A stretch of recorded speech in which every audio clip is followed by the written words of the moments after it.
نحمدہ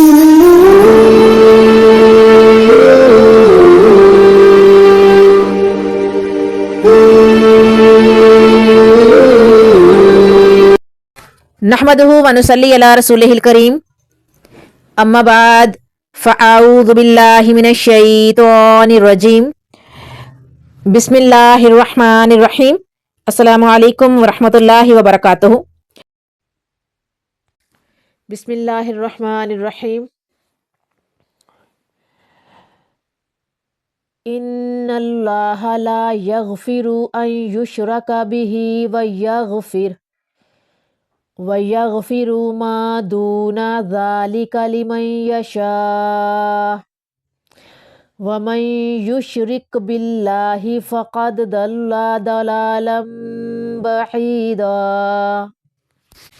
اس کی word to word translation دیکھتے ہیں ہم۔ انا بے شک اللہ لا نہیں، یغفر بخشتا، ان یشرک کے شریک ٹھہرایا جائے، بھی اس کا، وا اور یغفر بخشے گا، ماں جو دونا سوا ذالکا اس، لمن جس کو، یشاء وہ چاہے، وا اور من جس، یشرک شریک ٹھہرایا، باللہ اللہ کا، فقد ضل سو گمراہ ہوا، دلالن گمراہی، بعیدن دور۔ اس کی ٹرانسلیشن ہے، ہرگز نہیں بخشے گا اللہ تعالیٰ کہ اس کے ساتھ شریک ٹھہرایا جائے، البتہ شرک کے علاوہ جس کے چاہے گناہ معاف فرما دیتا ہے، اور جس نے اللہ تعالیٰ کے ساتھ شرک کیا وہ دور کی گمراہی میں جا پڑا۔ سب سے پہلے کنیکشن کلام کے ساتھ اس آیت کا، پچھلی سورہ سے کنیکشن، کہ نئے خطاب کا آغاز اللہ تعالیٰ کی ذات اور صفات کا انکار کرنا کفر ہے، اور اس کی ذات و صفات اور عبادت میں کسی کو شریک ٹھہرانا شرک ہے، جو سب سے بڑا گناہ، ظلم عظیم اور پرلے درجے کی گمراہی ہے۔ تو نئے خطاب کا آغاز جو ہے وہ ہوا چاہتا ہے کہ اللہ تعالیٰ کی ذات اور صفات کا انکار کرنا کفر ہے، اور آگے بھی آپ کے سامنے رکھا ہے۔ اب آگے دیکھتے ہیں، کفر و شرک کے سوا اللہ تعالیٰ جسے چاہے اور جو چاہے معاف فرما دے گا، اس میں حقوق العباد بھی شامل ہے، خاص کر ایسا شخص جو دوسروں کے حق کی ادائیگی اور اپنی زیادتی کی تلافی کرنا چاہتا تھا، لیکن غفلت یا عدم وسائل کی وجہ سے تلافی نہیں کر سکا۔ اللہ تعالیٰ یقیناً اسے معاف فرما کر حقدار کی داد رسی فرما دے گا، جیسا کہ بخاری شریف میں کئی مقامات پر رسول کریم صلی اللہ علیہ وآلہ وسلم کا فرمان درج ہے، جس میں آپ نے توحید کی برکات کا یوں ذکر فرمایا کہ اللہ تعالیٰ محشر کے میدان میں اعلان فرمائیں گے، جو دنیا میں کسی کی عبادت کرتا تھا وہ اس کے پاس چلا جائے، مشرک اپنے اپنے پیروں اور معبودوں کے پاس چلے جائیں گے، لیکن کچھ لوگ کھڑے رہیں گے جن میں فاجر لوگ بھی ہوں گے۔ اللہ تعالیٰ ان سے سوال فرمائیں گے کہ تم کیوں نہیں جاتے؟ وہ عرض کریں گے کہ ہم دنیا میں تیرے ساتھ کسی کو مشکل کشا، حاجت روا، دستگیر اور آپ کی ذات کے ساتھ کسی کو شریک نہیں گردانتے تھے، اب بھی تیری ذات کی بریا کو چھوڑ کر نہیں جائیں گے۔ چنانچہ شرک سے پرہیز کرنے، اجتناب کرنے اور توحید کے صلہ میں انہیں معاف کر دیا جائے گا۔ بخاری شریف تفسیر سورہ النساء، مسلم شریف کتاب الایمان۔ اب اس آیت کے مسائل دیکھیں گے۔ نمبر 1، اللہ تعالیٰ کے ساتھ شرک کرنے والا انتہا درجے کا گمراہ ہوتا ہے۔ تفسیر بالقرآن دیکھیں گے انشاءاللہ کہ شرک کے نقصانات قرآنی آیات سے۔ نمبر 1، شرک بدترین گناہ ہے، سورہ النساء آیت 48۔ نمبر 2، شرک ظلم عظیم ہے، سورہ لقمان آیت 13۔ نمبر 3، شرک سے اعمال غارت ہو جاتے ہیں، سورہ زمر آیت 65۔ نمبر 4، شرک کے بارے میں انبیاء کو انتباہ، سورہ انعام آیت 88۔ نمبر 5، شرک کرنے سے آدمی ذلیل ہو جاتا ہے، سورہ حج آیت 31۔ اور نمبر 6، مشرک پر جنت حرام ہے، سورہ مائدہ آیت 72۔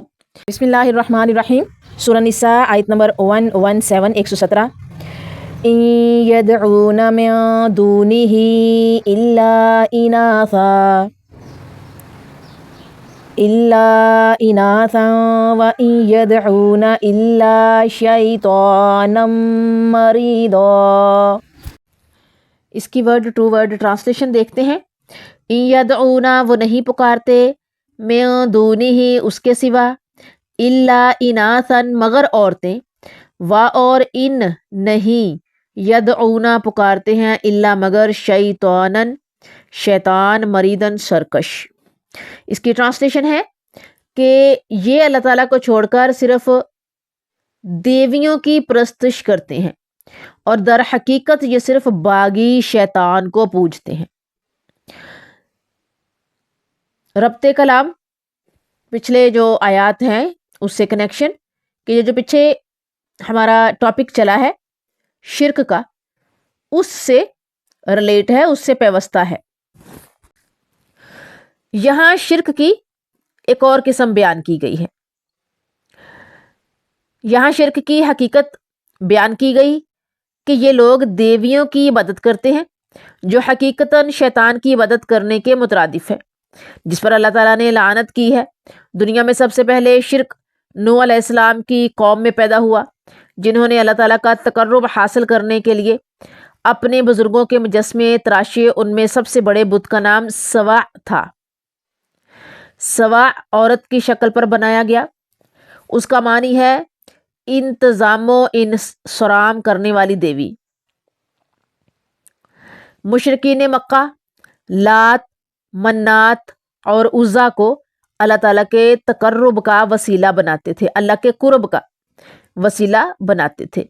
یہ سب کے سب عورتوں کے نام ہیں۔ ہندوؤں اور بدھ مت کے مندروں میں جا کر ذرا ملاحظہ فرما لیں آپ خود جا کر، جن مورتیوں کو وہ اللہ کا اوتار سمجھتے ہیں ان کی شکلیں نہایت ہی پرکشش جاذب نظر عورتوں کے مشابہ بنائی گئی ہیں۔ یونان میں بھی دیویوں کی پوجا ہوتی تھی، اور بعض قومیں فرشتوں کی اس لیے عبادت کرتی ہیں کہ وہ ان کو اللہ تعالیٰ کی پاک اور خوبصورت بیٹیاں گردانتے ہیں۔ گویا کہ دنیا میں ہر دور کے مشرکوں کی اکثریت عورتوں کی پرستار رہی ہے، یہاں تک کہ عیسائی بھی حضرت مریم علیہ السلام کو اللہ تعالیٰ کی بیوی یا ذات کبریا کا حصہ سمجھ کر اس کی عبادت کرتے ہیں۔ جس کی اللہ تعالیٰ نے یوں تردید فرمائی ہے، اس کو رد کیا ہے۔ اللہ تعالیٰ ہی زمین و آسمان کو کسی نمونے اور اسباب کے بغیر پیدا کرنے والا ہے، لہٰذا اس کی اولاد اور بیوی کس طرح ہو سکتی ہے؟ اس نے ہر چیز کو پیدا کیا اور وہ سب کچھ جاننے والا ہے۔ سورہ انعام آیت نمبر 102 102۔ سورہ اخلاص میں بڑے سادہ اور مختصر الفاظ میں ہر قسم کے شرک کی تردید کی گئی ہے۔ اس آیت کے مسائل دیکھتے ہیں۔ نمبر 1، اللہ تعالیٰ کے سوا دوسروں کو پکارنے والے عورتوں اور شیطان کو پکارتے ہیں۔ تفسیر بالقرآن دیکھیں گے، مشرک شیطان کی عبادت کرتا ہے قرآنی آیات سے۔ نمبر 1 ہے بنی آدم، شیطان کی عبادت نہ کرو، سورہ یاسین آیت 60۔ نمبر 2 آزر کو شیطان کی عبادت نہ کرنے کی تلقین، سورہ مریم آیت 44۔ اور بتوں کے نام عورتوں کے نام پر قرآنی آیات سے دیکھتے ہیں۔ نمبر 1 مشرک ملائکہ کو اللہ کی بیٹیاں سمجھ کر عبادت کرتے ہیں، سورہ نجم آیت 28۔ نمبر 2 حضرت نوح علیہ السلام کے دور کے بتوں کے نام، سورہ نوح آیت نمبر 23۔ اور نمبر 3 مشرکین مکہ کے بتوں کے نام، سورہ نجم آیت نمبر 19 اور آیت نمبر 20۔ یہ جی ہماری آیت نمبر 117۔ بسم اللہ الرحمن الرحیم، سورہ نساء آیت نمبر 118 118۔ لعنہ اللہ وقال لا اتخذن من عبادک نصیبا مفروضا۔ اس کی ورڈ ٹو ورڈ ٹرانسلیشن دیکھتے ہیں۔ لعنہ اللہ، اللہ نے اس پر لعنت کی، وار قالا، اس نے کہا، لا نہیں، اتخذن لا اتخذن، میں ضرور لوں گا، لا اتخذن، لا ہے نہیں ہے بلکہ لا، آگے حمزہ ہے اس پہ زبر بھی ہے، لا اتخذن، میں ضرور لوں گا، من سے عبادی کا، تیرے بندے، نصیباً حصہ، مفروضاً مقررہ۔ اس کی ٹرانسلیشن ہے، وہ اس شیطان کی عبادت کرتے ہیں جس پر اللہ تعالیٰ نے لعنت کی ہے، اور اس نے کہا تھا کہ میں تیرے بندوں میں سے مقرر حصہ لے کر رہوں گا۔ سب سے پہلے کنیکشن اس کا کلام سے کہ شرک دراصل شیطان کا حکم ماننا اور اس کی عبادت کرنا ہے۔ شیطان پر اللہ تعالیٰ نے لعنت کی ہے، لہٰذا مشرک پر اللہ کی لعنت ہوتی ہے۔ شیطان نے صرف آدم علیہ السلام کو سجدہ کرنے سے انکار نہیں کیا، بلکہ وہ جرم پر جرم کرتا چلا گیا۔ اس نے اللہ تعالیٰ کی نافرمانی پر معذرت کرنے کی بجائے اپنے جرم کے دلائل دیتے ہوئے قسمیں اٹھائیں کہ میں ہر حال میں بنی نوع انسان کو گمراہ کرتا رہوں گا، یہاں تک کہ ان میں سے کثیر تعداد کو گمراہ کر کے چھوڑوں گا۔ میں انہیں پرکشش اور دل فریب امیدیں دلاؤں گا اور انہیں جانوروں کے کان چیرنے اور اللہ تعالیٰ کی تخلیق کو بدلنے کا حکم دوں گا۔ چنانچہ ابتدائے آفرینش سے لے کر اب تک مشرک یہی کچھ کرتے آئے ہیں کہ جن جانوروں کو غیر اللہ کے نام پر وقف کرتے ہیں ان کے کان چین کر مخصوص نشان لگاتے ہیں۔ ایسے لوگوں کے بارے میں فرمایا کہ جس نے شیطان کو اللہ تعالیٰ کے سوا اپنا خیر خواہ اور دوست بنایا وہ باری اور صریح نقصان میں ہے۔ سورہ اعراف کی آیت نمبر 17 ہے کہ شیطان نے کہا تو نے مجھے اس کی وجہ گمراہی میں مبتلا کیا، لہٰذا اب میں بھی تیرے صراط مستقیم پر ان کو گمراہ کرنے کے لیے بیٹھوں گا۔ پھر انسان کو آگے سے، پیچھے سے، دائیں سے، بائیں سے، غرض ہر طرف سے گھیر لوں گا اور تو ان میں سے اکثر کو شکر گزار نہ پائے گا۔ یہ سورہ اعراف ہے، آیت نمبر 17، اور آیت نمبر 18 سورہ اعراف ہے۔ دوسری جگہ اللہ تعالیٰ کیا فرماتے ہیں سورہ اعراف آیت نمبر 18 میں کہ جس نے لوگوں میں سے تیری پیروی کی میں تم سب سے جہنم کو ضرور بھروں گا۔ لعنت کا معنی اللہ کی کسی چیز کو، کسی خیر کو، لعنت کا معنی ہے کہ اللہ کا کسی کو خیر سے دور اور محروم کرنا لعنت کرنا ہے۔ اللہ کا کسی کو خیر سے دور کرنا اور محروم کرنا، پہلے دور کر دینا اور پھر محروم کر دینا لعنت کرتا ہے۔ اس کے مسائل دیکھیں گے ہم۔ نمبر 1، شیطان لعنتی ہے اور دوسروں کو گمراہ کرتا ہے۔ نمبر 2، شیطان نے انسان کو ہر طرح سے گمراہ کرنے کا عزم کر رکھا ہے۔ نمبر 3، شیطان کے ساتھ تعلق رکھنے والا ہمیشہ نقصان پائے گا۔ اب ہم تفسیر بالقرآن دیکھیں گے شیطان کے ہتھ کنڈے قرآنی آیات سے۔ نمبر 1، شیطان آدمی کو ہر طرف سے گمراہ کرتا ہے، سورہ اعراف آیت نمبر 17۔ نمبر 2، شیطان نے حضرت آدم علیہ السلام کو پھسلایا، سورۃ بقرہ آیت نمبر 36۔ نمبر 3، شیطان نے حضرت آدم علیہ السلام کو پھسلانے کے لیے قسمیں اٹھائیں، سورہ اعراف آیت نمبر 21۔ نمبر 4، شیطان جھوٹی قسموں سے ورگلاتا ہے، سورہ اعراف آیت 21۔ نمبر 5، شیطان اپنی فریب کاری سے پھسلاتا ہے، سورہ اعراف آیت 22۔ نمبر 6، شیطان بے حیائی اور برائی کا حکم دیتا ہے، سورہ بقرہ آیت 169۔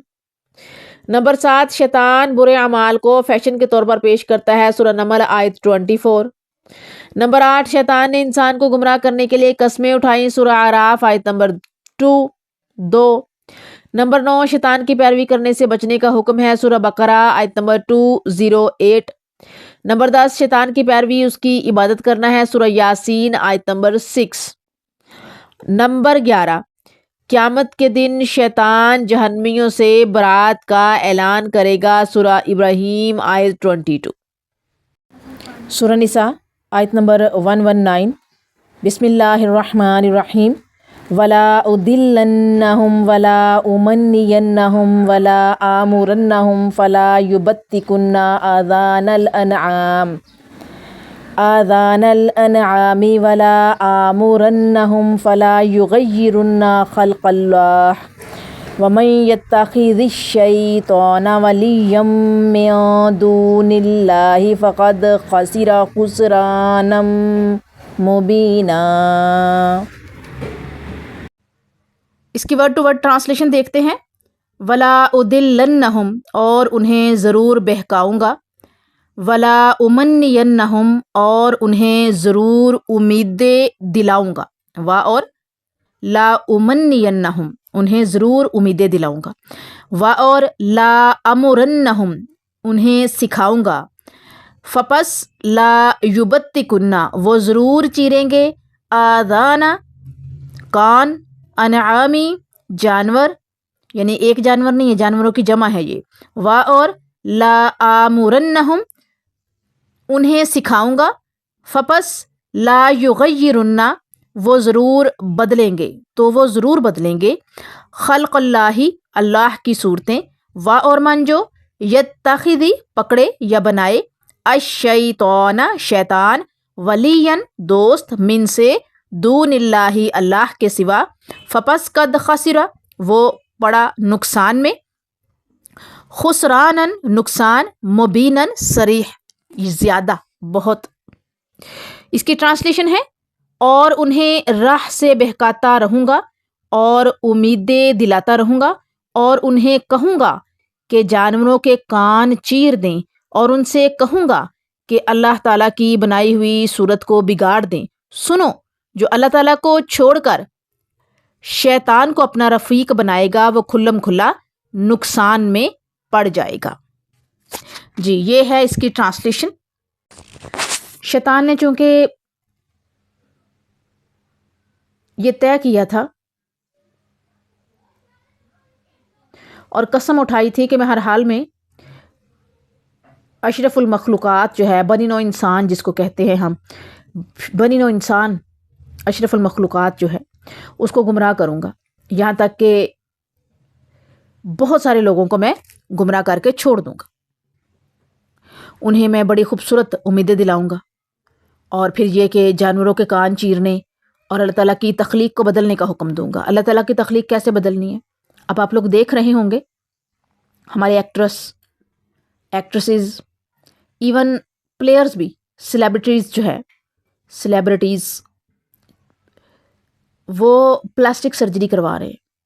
کوئی ناک کی کروا رہا ہے، کوئی گال کی کروا رہا ہے، کوئی ہونٹوں کی کروا رہا ہے، فلر کرواتے.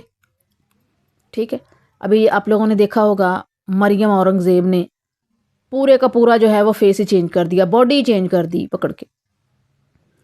وہ تو ایسے ینگ جو ہے وہ بن گئی جیسے ابھی کو 20-25 سال کی دوشیزہ آ رہی ہو تیار شیار ہو کے. اس قدر جاذب نظر اور پرکشش، کچھ میک اپ نے کمال کر دیا اوپر سے. تو یہ اللہ تعالیٰ کی تخلیق کو بدلنا ہی تو ہے، پلکنگ کروانا، جو شیپ اللہ نے دی ہے اس کو بدل دینا، یہ اللہ کی تخلیق کو بدلنا ہی ہے. چنانچہ ابتدا سے لے کر اب تک مشرکوں کا یہی وتیرہ رہا ہے اور یہی کچھ کرتے آئے ہیں. اور جن جانوروں کو غیر اللہ کے نام پر وقف کرتے ہیں ان کے کان چیر کر مخصوص نشان لگاتے ہیں. ایسے لوگوں کے ہی بارے میں جو ہے وہ فرمایا ہے کہ جس نے شیطان کو اللہ تعالیٰ کے سوا اپنا خیرخواہ اور دوست بنایا وہ بھاری اور سری نقصان میں پڑ گیا. سورہ اعراف کی آیت نمبر 17 ہے جس کی ٹرانسلیشن ہے، شیطان نے کہا تو نے مجھے اس کی وجہ گمراہی میں مبتلا کیا ہے، لہٰذا اب میں بھی تیرے صراط مستقیم پر ان کو گمراہ کرنے کے لیے بیٹھوں گا. پھر انسانوں کو آگے سے، پیچھے سے، دائیں سے، بائیں سے، غرض ہر طرف سے گھیر لوں گا، اور تو ان میں سے اکثر کو شکر گزار نہ پائے گا. اور سورہ اعراف کی آیت نمبر 18 کہ جس نے لوگوں میں سے تیری پیروی کی میں تم سب سے جہنم کو بھروں گا. یعنی یہ جو شرک ہے اس سے بچنا ہر صورت ضروری ہے. اللہ اپنے فضل اور رحمت سے تمام گناہ تو معاف کر دیں گے، لیکن شرک معاف نہیں کریں گے چاہے کچھ بھی ہو جائے. تو شیطان نے تو دعویٰ کیا کہ میں تو بہکاتا رہوں گا، امیدیں دلاتا رہوں گا، اور پھر یہ کہ میں کان چیرنے کو کہوں گا کہ کان چیرو، اور پھر یہ کہ تخلیق بدلنے کو کہوں گا اپنی تخلیق بدلو، اور پھر وہ بدلیں گے بھی، اپنی صورتیں بگاڑیں گے، اپنی صورتوں کو بدلنے کی کوشش کریں گے اور بدلیں گے بھی. اور جس نے شیطان کو اپنا دوست بنا لیا وہ تو سیدھا جو ہے وہ گھاٹے کا سودا کر بیٹھیں گی. اللہ تعالی ہم سب کو معاف کرے اور ہمیں سیدھے راستے پر استقامت دے۔ آگے چلیں گے اگلی آیت کی طرف۔ بسم اللہ الرحمن الرحیم، سورہ نساء آیت نمبر 120۔ یعدہم ویمنیہم وما یعدہم الشیطان الا غرورا۔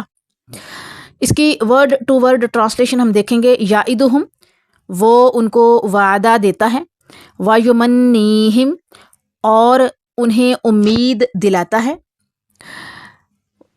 اور ما یعدہم، انہیں وعدے نہیں دیتا، اور ما نہیں، یعدو وعدے دیتا، ہم انہیں، اور انہیں وعدے نہیں دیتا، الشیطان شیطان، الا مگر، غرورا صرف فریب۔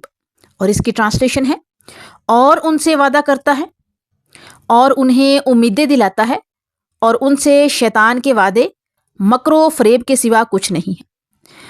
سب سے پہلے اس کا ربط کلام ہم دیکھتے ہیں کہ شیطان گمراہی پر آدمی کو مطمئن کرنے کی کوشش کرتا ہے تاکہ عمر بھر اس کے پھندے میں پھنسا رہے اور گناہوں میں آگے ہی بڑھتا چلا جائے۔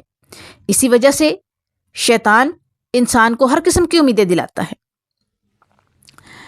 علامہ عبد الرحمن ابن جوزی رحمہ اللہ نے شیطان کے پھندوں اور دل فریب وعدوں پر تلبیس ابلیس کے نام پر ایک مفصل کتاب لکھی ہے، جس میں انہوں نے سینکڑوں ایسے واقعات درج کیے ہیں جن سے ثابت ہوتا ہے کہ شیطان آدمی کی طبیعت اور اس کا رجحان دیکھ کر اسے گمراہ کرتا ہے۔ ایسا کم ہی ہوتا ہے کہ وہ کسی سخی انسان کو کنجوسی کی طرف رغبت دے، بلکہ وہ سخی کو فضول خرچی، اسراف پر آمادہ کرتا ہے، بخیل کو فقر کا خوف دلا کر مزید کنجوس بناتا ہے، یہاں تک کہ ایسا آدمی اپنے آپ پر خرچ کرنے سے بھی گریز کرتا ہے۔ اسی طرح شیطان توحید کے نام پر یہ کہہ کر گناہوں پر دلیری دیتا ہے کہ اللہ تعالیٰ شرک کے علاوہ سب کچھ معاف کر دے گا۔ وہ محبت کے نام پر بے حیائی کا سبق دیتا ہے اور بزرگوں کی عقیدت کے ذریعے شرک کے راستے پر ڈال دیتا ہے۔ یہ سراسر دین کے نام پر جھوٹی امیدیں دلانا اور دھوکہ دینا ہے۔ دین کے نام پر دھوکے کو قرآن پاک نے سورہ آل عمران میں کچھ یوں بیان فرمایا ہے، وَقَالُوا لَن تَمَسَّنَا النَّارُ إِلَّا أَيَّامًا مَعْدُودَاتٍ۔ سورہ نساء آیت نمبر 41 ہے، اور انہوں نے کہا ہمیں چند گنتی کے دنوں کے علاوہ ہرگز آگ نہ چھوئے گی۔ یہودیوں کا یہ کہنا کہ ہم صرف چند دنوں کے لیے جہنم میں جائیں گے، اس کے بعد ہمارے لیے دائمی عیش و عشرت ہوگی۔ اسی فریب کے ذریعے عیسائیوں کو شیطان نے عقیدہ سمجھایا کہ عیسیٰ علیہ السلام صلیب پر لٹک کر تمہارے گناہوں کا کفارہ بن چکے ہیں۔ شیطان کی پیروی اور یہود و نصارہ کی دیکھا دیکھی مسلمانوں کی غالب اکثریت ابلیس کے فریب کاریوں میں آ کر یہ کہتی سنائی دیتی ہیں کہ جنت میں جانے کے لیے بزرگوں کی عقیدت اور کسی پیر کا مرید ہونا کافی ہے۔ ایسے لوگ شیطان کی پیروی میں اس عقیدے پر بڑا ناز اور فخر کرتے ہیں۔ ان کا ٹھکانہ جہنم ہے۔ جس طرح زندگی بھر شیطان کے فریب میں مبتلا رہے اور جھوٹی امیدوں میں گرے رہے، اسی طرح جہنم میں ہمیشہ کے لیے گرے رہیں گے اور ان کے لیے اس سے نجات کی کوئی صورت نہیں ہوگی۔ شیطان کا دھوکہ اور فریب آپ کے سامنے رکھتے ہیں۔ سورہ حشر کی آیت نمبر 16 اور 17 ہے، کمثل الشیطان اذ قال للانسان اکفر فلما کفر قال انی بریء منک انی اخاف اللہ رب العالمین فکان عاقبتہما انہما فی النار خالدین فیہا وذالک جزاء الظالمین۔ جس کی ٹرانسلیشن ہے، شیطان کی طرح جب اس نے انسان کو کہا کہ کفر کر، پھر اس نے کفر کر لیا تو کہنے لگا میں تجھ سے بری ہوں، یقیناً میں تو رب العالمین سے ڈرتا ہوں۔ ان دونوں کا انجام یہ ہے کہ وہ ہمیشہ جہنم میں رہیں گے اور یہی ظالموں کی سزا ہے۔ اب کچھ مسائل دیکھ لیتے ہیں اس آیت کے۔ نمبر 1 ہے شیطان کے وعدے مکر و فریب کے سوا کچھ نہیں ہوتے۔ نمبر 2، شیطان اور اس کے ساتھیوں کا ٹھکانہ جہنم ہے، اس سے کبھی نجات نہیں پائیں گے۔ تفسیر بالقرآن دیکھیں گے، جہنم سے چھٹکارا ممکن نہیں ہے۔ نمبر 1، جہنم سے نکلنے کی کوئی صورت نہیں ہوگی۔ سورہ بقرہ آیت نمبر 1 67. نمبر 2, جہنم سے چھٹکارا پانا مشکل ہے، سورہ زخرف آیت نمبر 77. اور نمبر 3 ہے جہنم میں موت و حیات نہیں ہوگی، سورہ طٰہٰ آیت نمبر 74. اور نمبر 4 پہ ہے دنیا میں لوٹ آنے کی خواہش، دنیا میں لوٹ آنے کی، واپس آنے کی خواہش پوری نہیں ہوگی، سورہ انعام آیت نمبر 27. اور نمبر 5 جہنم کی سزا میں وقفہ نہیں ہوگا، سورہ فاطر آیت نمبر 36. اور نمبر 6 ہے جہنم کا عذاب چمٹ جانے والا ہے، سورہ فرقان آیت نمبر 65. اور نمبر 7 ہے جہنم بدترین ٹھکانہ ہے، سورہ آل عمران آیت نمبر 197. نمبر 8 ہے جہنم کے عذاب سے پناہ مانگنی چاہیے، سورہ فرقان آیت نمبر 65. اور نمبر 9 جہنمیوں کو آگ کے ستونوں سے باندھ دیا جائے گا، سورہ ہمزہ آیت نمبر 9. یہ ہے جی ہماری آج کی سورہ نساء آیت نمبر 120. جزاکم اللہ خیرہ. السلام علیکم ورحمۃ اللہ وبرکاتہ.